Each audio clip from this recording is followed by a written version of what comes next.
I'm going to make a new deadline of about 10 or 12 days from today. There's no reason in waiting. It's 50 days. I want to be generous, but we just don't see any progress being made. So what I'm doing is we're going to do secondary sanctions, unless we make a deal. And we might make a deal. I don't know. But 5,000 Russian and Ukrainian kids a week are dying. And that's not mentioning the people that are dying also in towns where, you know, he's lobbing missiles into certain towns like Kiev. And he's got to make a deal. President Trump says he's shortening the deadline for Russia to agree to a ceasefire with Ukraine as he grows increasingly frustrated with Vladimir Putin's lack of progress on a deal. Both countries trading fire over the weekend.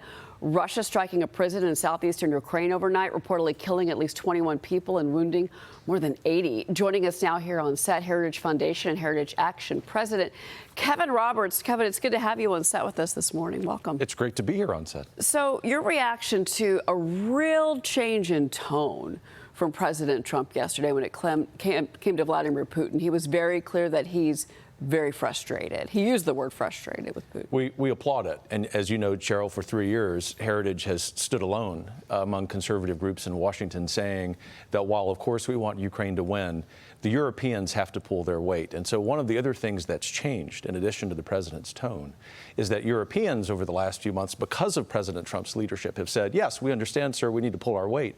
And so President Trump now doubling down and saying that Mr. Putin, who, of course, is evil and probably should not be in power in Russia, has to come to the bargaining table. We think at Heritage that the real linchpin there, in addition to Mr. Trump's leadership, is China. And so obviously, if you put all of this great leadership together we've seen over the last 6 months, domestically and internationally, I think the 10 to 12-day timeline is real.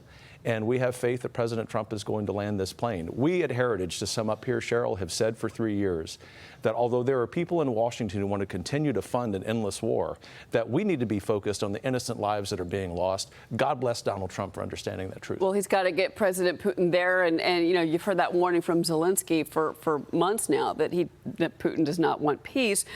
We also have the trade deals going on simultaneously with all this. The talks are happening with the Chinese today again in Stockholm. I want to get your take on that. But this EU trade deal, I mean, President Trump says, hey, this is a win for the United States. And it seems like a great deal. $750 billion in U.S. energy products bought, $600 billion of investments into the United States, billions in U.S. military equipment. So how do you see this impacting the American economy? How do you think this plays out for us? It looks like a tremendous deal for the United States. And in particular, we believe that it will benefit the American energy economy. And this is related to the first point about the Europeans being complicit in this endless war of Ukraine, because this war may not have even begun had the Germans and other Europeans not been buying natural gas and oil from Russia. So this trade deal is part of the resetting of geopolitics. It isn't just about economics, as important as those are, obviously. Yeah. We're going to benefit as Americans. It's also going to remind people across the world that the United States is the world's hegemon, but it doesn't mean that that means we have to send $260 billion and military aid in order to have that power. We can do that with soft power through economics. That's the beauty of this administration. Yeah, Kevin, you were in Davos about 18 months ago. Surprisingly. Well, pretty much laying out what we just saw in Europe, and it's the people you were speaking to were whiter, their faces were whiter than your shirt, and they looked like, you know, you had four heads. A lot of what you predicted in that panel for trade and the global reset has happened, right? And so I got to say, from your standpoint, what's next? And it's got to feel good to be right? It does. You know, I'm an early American historian, so I'm better about talking about the past than the future. And I don't exist to say that I was right, but in this case, we were. And what is happening with the election of Trump and Vance is that we are at the beginning, I believe, of a golden era, not just for the United States, although particularly for the United States, but a golden era of self-governance around the world, particularly in Europe. We think about Santiago Abascal in Spain as the leader of the Vox Party. We think about Nigel Farage, who's likely to be the next prime minister of the UK at the end of the 2020s.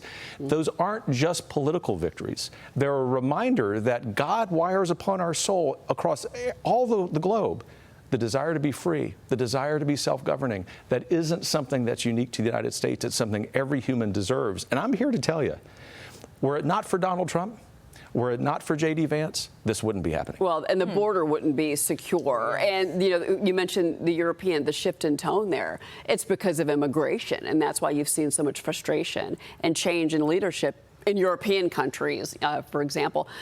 We've been talking about this already this morning, but socialism seems to be becoming a very big threat in this country. You've got the socialist candidates like Zoran Momdani. He's running for New York City mayor. Even the New York Times is saying his ideals are spreading nationally, abolishing medical bills, defund the police, freeze the rent. Kevin, your thoughts on what we're seeing on the other side here with the Democrats? It's really distressing, and I've had to chide some friends in Washington, conservatives, who say the best thing that would ever happen would be if Mamdani wins, because then we can show the American people how terrible socialism is. No, at Heritage we don't want that to happen, and so everything we do, as all three of you know, is focused on eliminating the scourge of socialism and related issues. This is why today we're announcing the hiring of Tiffany Justice to lead day-to-day our Heritage Action for America entity, to take this fight to the states as well. Next year, we'll also be announcing a new policy center which is focused on flipping blue states or blue cities and counties red. That's going to be a generational effort. It's connected to what we were just talking about regarding self-governance. Well, and I know Ashley's got a question, but just to that point, I mean, I have to say, because, you know, the residents in these cities, in these sanctuary cities, are really getting fed up. Well, absolutely. But we were just talking, you're obviously traveling a lot because we saw each other in Aspen, but with the Republican governors. But just for you to talk a little bit more about how important these Republican governors are. Obviously, the mayors are just as important, but getting more and more and more governors is something that's crucial to the future of the party. A lot of things to say there, Ashley, to your excellent point, but the one that I would home in on is that if we're in fact going to have an enduring conservative coalition because of the Trump-Vance victory, it isn't just going to be because of national elections. It's in particular going to be because they've created the space, the president and vice president, for red state governors, maybe some blue state governors, to enact really good policy. It'll be a revitalizing of federalism.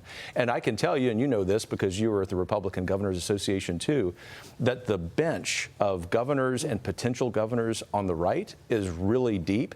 We believe at Heritage and at Heritage Action, though we will always be focused on federal policy, that the real game is going to be at the state level. And right now, while the left is lapping us at the city level, we're lapping them at the state level. We've got to continue to invest in it. Exactly. Yeah, there's a lot at stake. Kevin Roberts, it's great to see you. Thank you for coming in. Thanks for having me.